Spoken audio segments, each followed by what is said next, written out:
Hello et bienvenue dans une nouvelle vidéo. Aujourd'hui on se retrouve pour une full face de produits qui viennent de YesStyle.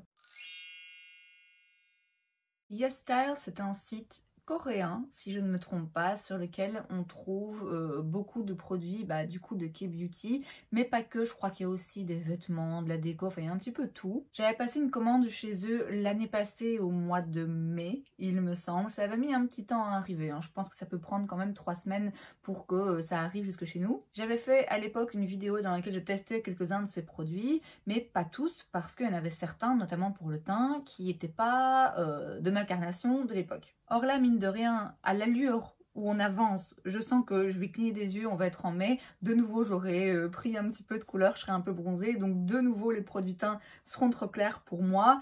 Donc je me suis dit que c'était le moment ou jamais de vous faire une vidéo dans laquelle du coup je n'utilise que des produits qui se trouvent sur YesStyle. Certains, vous l'aurez compris, que j'ai déjà utilisé plusieurs fois, qui se sont d'ailleurs retrouvés dans mes favoris, et d'autres qu'on va tester ensemble aujourd'hui. On commence par le primer et moi j'avais pris le Touch and Soul, c'est le Pretty Filter Icy Sherbet Primer. C'est une texture vraiment très particulière, c'est un peu frais sur le teint, c'est franchement pas désagréable à appliquer. Après ça sent un peu la rose et je dois bien avouer que ouais, je suis pas fan de ce genre d'odeur, mais ça va, c'est pas non plus trop intense. C'est globalement agréable à appliquer, à utiliser. J'ai pas le souvenir que ça ait interagi bizarrement avec un de mes fonds de teint.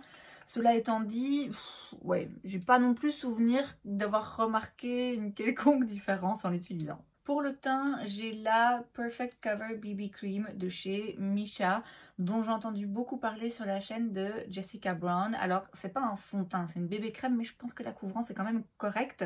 Là, il y a un SPF 42. Très précis. Donc là, effectivement, il parle d'une couvrance totale avec en même temps des bienfaits skincare. J'ai la teinte numéro 23 Natural Beige. Il me semble que c'était trop clair quand j'avais testé les produits la première fois puisque j'avais pris des couleurs. Là, je me demande si ça va pas être un petit peu trop foncé. J'ai le souvenir d'un truc un peu rose en fait. Ah non, peut-être que ça ira.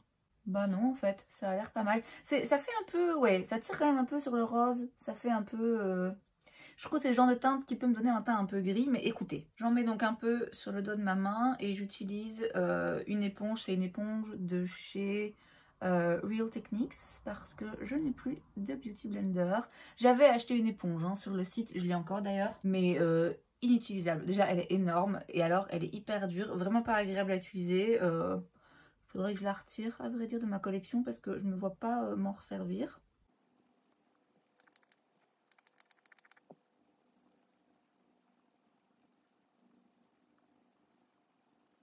Alors écoutez, j'ai l'impression que c'est vraiment très joli sur la peau, en vrai. Là, je suis assez surprise parce que je m'attendais vraiment pas à grand chose. Mais la teinte, j'ai l'impression que la teinte ne va pas. Après, il faudrait que je regarde aussi en lumière du jour parce que l'éclairage, là, c'est trompeur. Bon, en termes de couvrance, en vrai, ça va. Ça va, c'est parce que c'est vrai que j'ai des gros boutons ici qui sont très rouges, très pigmentés. Je vais essayer d'en rajouter un peu pour voir si ça aide. Écoutez, ça a l'air vraiment joli en fait. Surtout là sur les joues, ça donne vraiment ouais, un très joli effet. Sur le front aussi, en fait partout c'est très joli.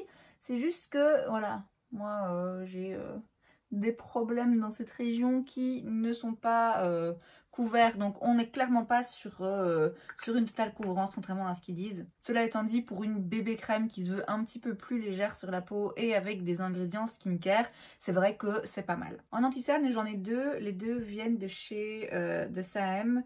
J'ai tout d'abord le Cover Perfection Tip Concealer, qui est un anti-cerne avec un embout, ma foi, assez classique. Et j'ai le Cover Perfection Pot Concealer. Donc là, c'est un anti-cerne comme ça en peau, qui est du coup un petit peu plus épais, un petit peu plus crémeux.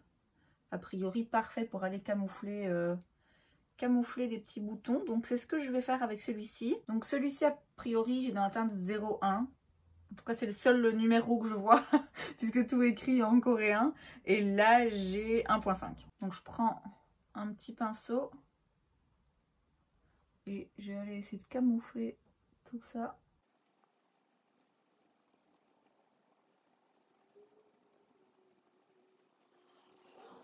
pense que la façon dont je vais préférer appliquer ces produits ensemble, donc ce petit anti-cerne en peau et la bébé crème, c'est de d'abord venir mettre une petite couche de l'anti-cerne sur les zones où j'ai plus de boutons, là où j'ai besoin de plus de couvrance, et par la suite mettre la couche de bébé crème parce que comme ça la différence va moins se marquer. Mais ma foi, ça a l'air d'être une texture vraiment pas mal pour justement faire comme ça du camouflage. Je pense pas que moi j'utiliserai un anti-cerne parce que c'est pas hyper crémeux, hein. C'est quand même un petit peu, ça grippe un peu, donc j'ai peur que qu'en dessous des yeux ça assèche un petit peu trop. Donc en dessous des yeux, ce que je vais faire, c'est utiliser l'anti-cerne avec un embout classique liquide. Je l'estompe toujours avec mon éponge.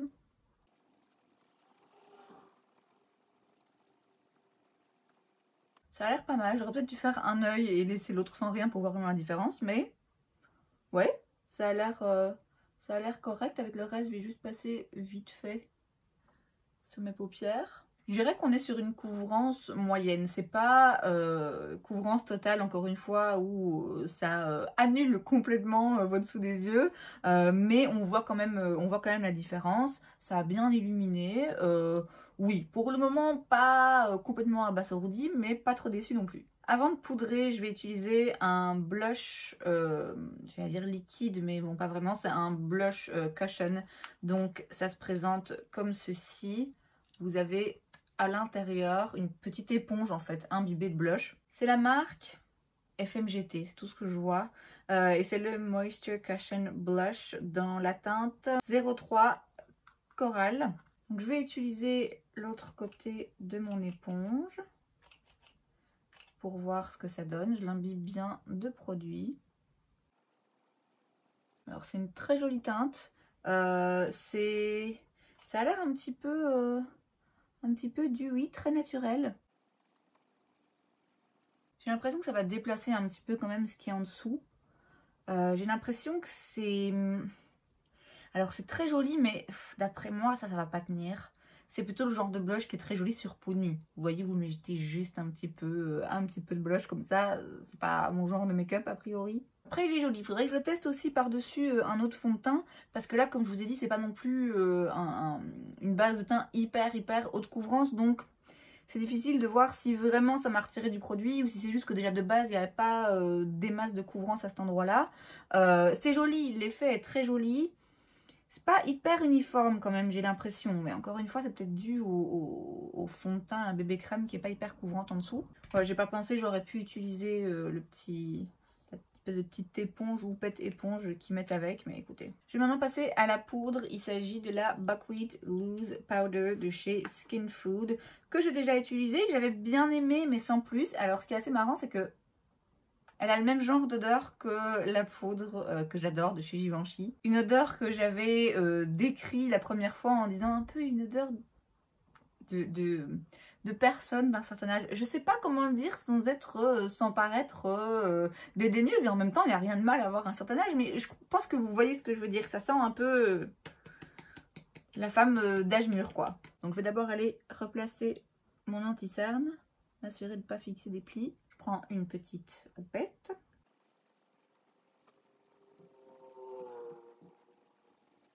Ce dont je me rappelle de cette poudre, c'est ok. Voilà, je me rappelle pas être particulièrement déçue. C'est pas une mauvaise poudre. C'est rien non plus qui m'a tapé dans l'œil et que j'ai trouvé très particulier. Maintenant, vous savez, parfois, ça dépend de comment se sent la peau à ce moment-là. Ça dépend du produit qu'on a en dessous. Donc si ça tombe, aujourd'hui, je vais la trouver incroyable. Mais pour le moment... Moi, je la trouve c'est classique. Elle fait ce que je veux que ma poudre fasse, ni plus ni moins. Ce qui en soi, c'est déjà bien. Hein. Je vais juste vite fait prendre un gros pinceau et balayer légèrement le reste de mon visage pour pas qu'il y ait trop une différence entre le côté très dewy du teint et les yeux bien matifiés. Elle blanchit quand même un petit peu, hein. Elle est censée être... ouais, c'est la teinte clear, donc c'est censé être transparent. Ça blanchit un peu quand même. Justement, on va réchauffer tout ça. Alors, bon, réchauffer tout ça, c'est pas sûr, parce que c'est pas vraiment une teinte très chaude. C'est le Cotton Contour de chez Misha, donc comme le fond de teint bébé crème, c'est la teinte Baked Bagel. Donc c'est plus ici, comme son nom l'indique, une teinte de contour. Ça se voit, hein, c'est pas très chaud, c'est pas non plus très foncé. Il me semble dans mon souvenir que en fait il y a très peu de bronzers, de vrais bronzers sur ce site, ou en tout cas qui sont pas faciles à trouver ou alors qui me donnaient pas envie. Après c'est pas non plus quelque chose de trop froid, c'est pas un contour gris qui va vraiment pas être joli, il y a quand même moyen de l'utiliser, pas comme un bronzer mais un petit peu entre les deux, vous voyez. Donc je vais tester ça, j'utilise un pinceau MAC, c'est le 168S. Finalement ils se font bien, et comme le blush est assez orangé, pour ma foi ça fait illusion.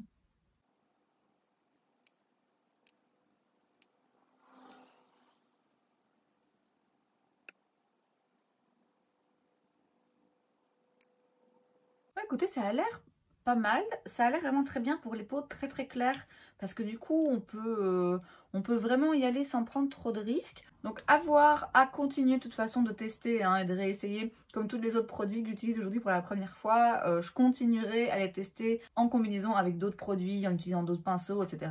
Et vous en entendrez parler soit dans les top et flops, soit dans les revues rapides. J'ai aussi des blushs poudre. Alors vous connaissez mon amour pour les blushs. À l'époque quand j'avais passé commande, je ne m'étais pas contentée d'un blush ou deux, puisque j'ai 3 blushs poudre. Ils viennent tous de chez The Sam, c'est le Single Blusher. J'ai la teinte 10 Bay Pink, alors qui est très jolie mais qui est trop claire pour moi, même quand je suis très pâle, elle est trop claire pour moi. Par contre, je l'ai utilisé quelques fois ces derniers temps par-dessus un autre blush parce qu'en fait c'est un peu lumineux, et comme c'est un peu rosé, si je veux rapporter un petit côté ouais, un petit côté un petit peu lumineux et un petit peu plus rosé, ça fait le taf, mais je l'utilise pas seule. Pareil pour la teinte 01 Orchid Rumor. Très jolie aussi, très spéciale, mais de nouveau, par rapport à ma carnation, ça va pas. J'avais espoir qu'en étant très clair de peau, ça irait, mais non. Même quand j'ai pas vu le soleil depuis des mois, comme c'est le cas pour le moment, ça va pas. En tout cas, encore une fois, pas seule, mais je peux les utiliser par-dessus d'autres blushs. Et j'ai aussi la teinte 03 Sunshine Coral, qui est donc un orangé. Et là, je vais essayer d'en mettre un petit peu par-dessus. Il me semble que celui-là, j'ai déjà essayé, utilisé 2-3 fois, et que celui-là, ça va. Là, comme j'ai un blush en dessous, mais que j'ai remis de la poudre, je vais en rajouter un peu. Celui-ci, vous voyez, il se voit, hein, il se voit quand même. Alors bon, de nouveau, hein, là, il arrive en deuxième couche, ça aide, mais il est quand même un petit peu plus visible sur ma peau que les autres. Par contre, j'ai l'impression que j'ai un peu beaucoup de poudre quand même et que ça a un peu blanchi mon teint. Donc histoire que tout se fonde bien et d'aller bien mélanger, réhumidifier un petit peu la poudre, je vais mettre un peu de Fix Plus. Ça vient pas de Yes Style, mais écoutez, on va faire une exception, hein. J'ai failli oublier l'highlighter, j'ai celui de chez Kaja, j'en avais un autre, un highlighter liquide avec un embout mousse qui imite un petit peu celui de Charlotte Tilbury. Je n'avais pas du tout été fan. Globalement les highlighters liquides, encore une fois à part celui de chez Charlotte Tilbury, j'ai vraiment du mal. Donc j'avais gardé par contre celui de chez Kaja que j'avais adoré, c'est le Bouncy Blendable Highlighter dans la teinte 01 Toy Alien que j'aime beaucoup. C'est une texture un peu... on s'enfonce un peu, c'est pas une poudre hein, mais c'est pas non plus complètement... un produit vraiment très crémeux. Bref, c'est un produit que j'aime beaucoup, donc je vais l'appliquer ici au doigt. Je trouve qu'il apporte vraiment un glow très très joli et en même temps assez naturel. Vraiment un très très beau produit, je l'ai adoré. On passe aux sourcils et là j'ai deux produits qui sont pas du tout nouveaux hein, puisque je les ai beaucoup utilisés cette année. J'ai tout d'abord le Drawing Eyebrow de chez Etude dans la teinte Grey Brown. Alors la taille de la mine me convient pas à 100%, mais en fait j'adore la texture du produit et la teinte. Donc j'arrive à m'accommoder du fait que la mine est un petit peu trop grande à mon goût. Je préfère les trucs un peu plus précis.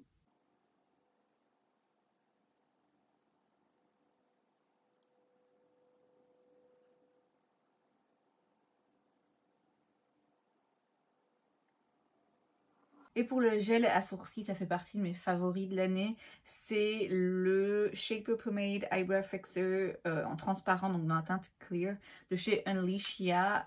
J'adore ce gel à sourcils. Alors, le goupillon est un peu gros et c'est sûr que c'est pas le genre de gel à sourcils qu'on ne sent pas, hein. mais je trouve hyper efficace. Et c'est un peu effrayant quand on voit à quel point le produit est blanc, mais il ne se voit pas.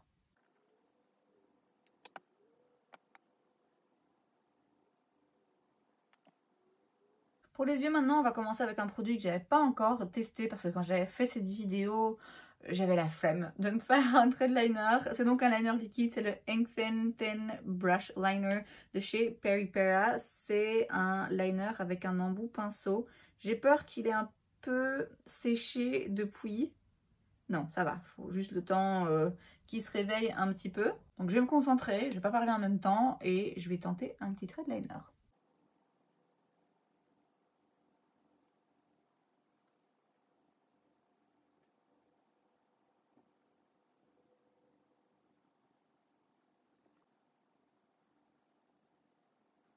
Alors j'ai l'impression qu'il est quand même un rien sec. Il se peut que ce soit juste parce que bah ouais, j'ai ouvert et swatché le produit quoi en mai-juin peut-être. Et bah ouais, c'est un liner liquide donc forcément à un moment donné il va sécher. En même temps, je l'ai pas ouvert, fermé 1000 fois non plus. Il est dans un tiroir donc bon. Et en même temps, c'est pas forcément une mauvaise chose hein, qu'il soit un petit peu plus... qu'il soit pas trop liquide parce que ça permet d'y aller doucement. Donc concrètement, là je suis satisfaite. Écoutez, ça m'a l'air pas mal. Après, je vais avouer que le liner liquide, c'est pas un truc que je fais hyper souvent parce que j'ai toujours l'impression que je vais me louper. Et en plus, avec mes paupières asymétriques et tombantes, c'est vraiment de plus en plus une galère. Donc c'est vrai que quand il s'agit d'un eyeliner liquide, j'ai un petit peu plus de mal à me faire une opinion tranchée de dire ok, j'adore ou non, je déteste. Ça arrive que je déteste. Globalement, voilà, il est bien, il est correct. Je peux pas dire pour le moment en tout cas que ce soit la découverte de l'année. Je vais maintenant mettre un crayon noir en muqueuse, c'est le Waterproof Pencil Gel Liner de chez McQueen New York, qui malgré le nom est une marque coréenne, hein, et c'est dans la teinte 01 Smoky Roasting Latte. Donc là je le mets en muqueuse supérieure pour venir combler le trou entre le liner et ma muqueuse. C'est un crayon qui marque bien. Encore une fois, j'ai rien de particulièrement négatif à dire. Je peux pas dire non plus qu'il m'est particulièrement marqué, c'est le cas de le dire. Je me rappelle plus de la tenue, donc écoutez, ça va être l'occasion, même si là il est passé 15 h. En mascara, j'ai tout d'abord le Curl Fix de chez Etude. Ça fait un moment que je l'ai pas utilisé parce que bon, j'avais pas été particulièrement fan. Il y a deux côtés à la brosse en fait. Un plus plat et un plus épais. J'avais essayé d'utiliser de façon différente, d'abord un côté puis l'autre et ouais, dans mes souvenirs j'ai jamais été 100% convaincue, mais écoutez, on va le réessayer. Donc je vais d'abord recourber mes cils.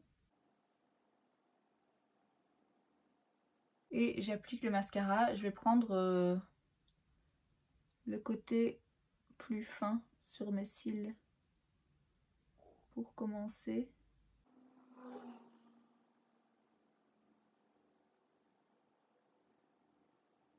Ah bon, vous voyez, c'est rien d'incroyable. Alors en soi, il est pas moche, hein, mais ouais, je trouve pas qu'il fasse quelque chose de particulier non plus.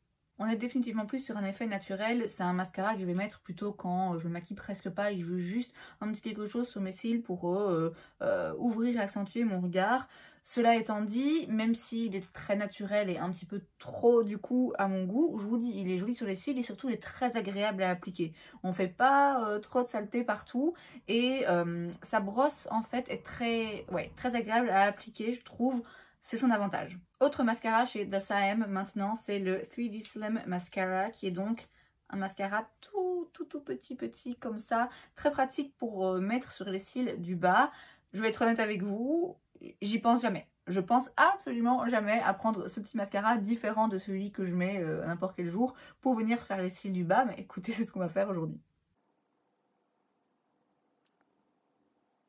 Donc vous voyez, la petite brosse c'est hyper pratique à utiliser, mais ouais, concrètement je pense pas forcément à cette étape. Je l'avais essayé une fois en mascara classique, ça revient, c'est le même. Dernier produit pour les yeux, c'est un produit que vous connaissez déjà parce que je vous en ai pas mal rabâché les oreilles cette année. Ça faisait partie de mes favoris, ça faisait partie des produits que j'ai le plus utilisé en 2023 et pourtant j'ai commencé à l'utiliser au mois de mai.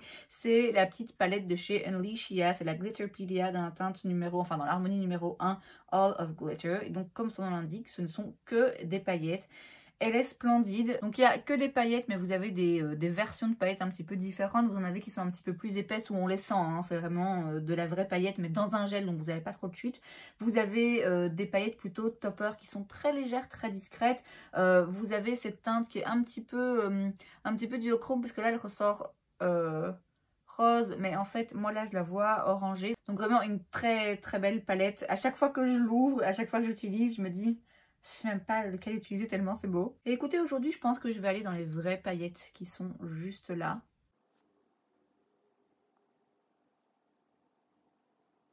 Et puis je veux aussi prendre un petit peu de celle-ci. Là c'est plus un espèce de topper. Et vous voyez, c'est quand même assez discret, hein. C'est pas non plus des grosses paillettes hyper colorées, mais en même temps ça reste des paillettes, c'est hyper joli. C'est vraiment cette palette, j'en suis amoureuse. Ensuite en produit pour les lèvres j'en ai 3. Ce qui est embêtant c'est que c'est 3 produits un petit peu plus rosés. Or j'ai un make-up plutôt orange, mais écoutez on va faire avec. J'ai tout d'abord le Ink Velvet Lip Liner de chez Peripera dans la teinte 1 Rosy Nude.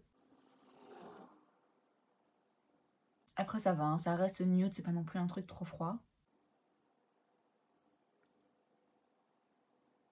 J'avais eu avec, parce que je pense que c'était un duo, je crois que c'était un petit kit, le Ink Velvet, donc toujours dans la teinte Rosy Nude, toujours de chez Peripera, qui est donc un rouge à lèvres liquide, hein, tout simplement, mais il est plus pigmenté, il est plus intense, et là il est quand même bien rosé, donc je vais pas l'utiliser, j'ai plutôt utilisé le... il n'y a pas de nom, il est juste écrit Mood dessus. C'est aussi de chez Peripera, c'est la teinte 04, et là on est sur quelque chose d'un petit peu plus, plus type baume.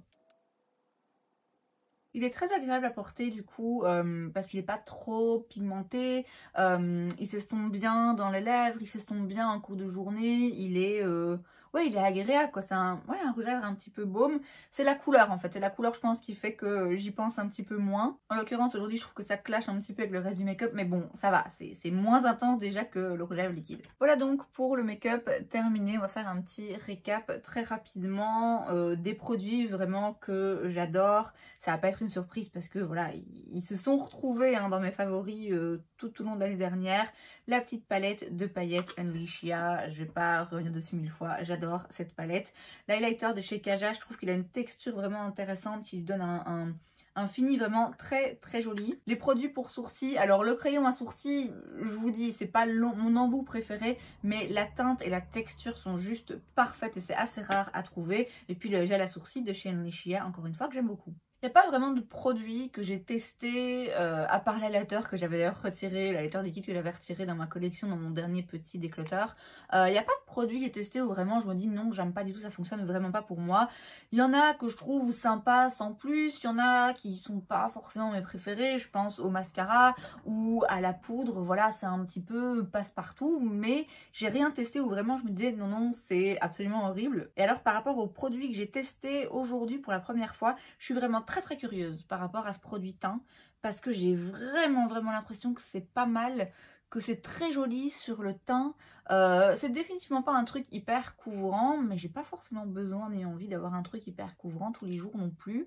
Donc ça, il y a moyen que ce soit vachement bien, c'est juste la teinte qui me pose question. Mais encore une fois, je vais aller voir en lumière naturelle et voir un petit peu ce que ça donne. Donc ça, je vais continuer à la tester, mais il y a moyen que ce soit une belle petite trouvaille. De toute façon, comme tout le reste des produits que j'ai testés aujourd'hui pour la première fois, je continue de les tester dans les semaines qui arrivent et je vous en fais un topo une fois que j'ai mon avis définitif. Et c'est donc tout pour cette vidéo, j'espère que ça vous a plu. Si c'est le cas, n'hésitez pas à laisser un like. Vous pouvez aussi vous abonner à ma chaîne parce que c'est gratuit, donc pourquoi pas. Et moi, je vous vois la prochaine fois. Bye!